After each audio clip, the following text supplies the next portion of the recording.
नवनवीन ताज्या घडामोडी जाणून घेण्यासाठी लाल दिवा न्यूज चॅनलला लाईक करा, शेअर करा आणि सबस्क्राइब करायला विसरू नका। महाराष्ट्रात बंदी असलेल्या गुटखा विक्री करणाऱ्यांवर कारवाई करण्याचे सत्र सध्या सुरूच असून नाशिक ग्रामीण पोलिसांनी घोटी टोल नाक्याजवळ कारवाई करत 27 लाख रुपयांचा अवैध गुटखा जप्त केलाय।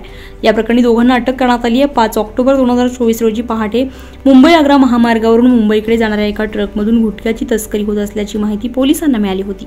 या माहितीच्या आधारे नाशिक ग्रामीण स्थानिक गुन्हे शाखेच्या पथकानं घोटी टोल नाक्याजवळ सापळा रचला। टाटा कंपनीचा MH03 DV 7791 क्रमांकाचा ट्रक ताब्यात घेऊन त्याची तपासणी केली असता त्याच्यामध्ये मोठ्या प्रमाणात गुटखा आढळून आला।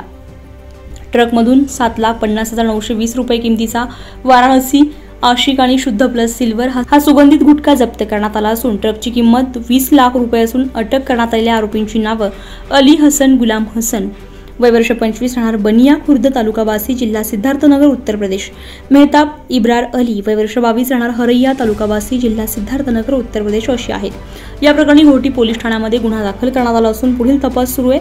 नाशिक ग्रामीण पोलीस अधीक्षक विक्रम देशमाने, अप्पर पोलीस अधीक्षक आदित्य मिरखेलकर यांच्या मार्गदर्शनाखाली ही कारवाई करण्यात आली आहे। स्थानिक गुन्हे शाखेचे पोलीस निरीक्षक राजू सुर्वे, सहाय्यक पोलीस निरीक्षक संदेश पवार, पोलीस अंमलदार प्रकाश कासार, विनोद टिळे, प्रदीप बहिरम, हेमंत गिलविले यांनी ही कारवाई केली आहे।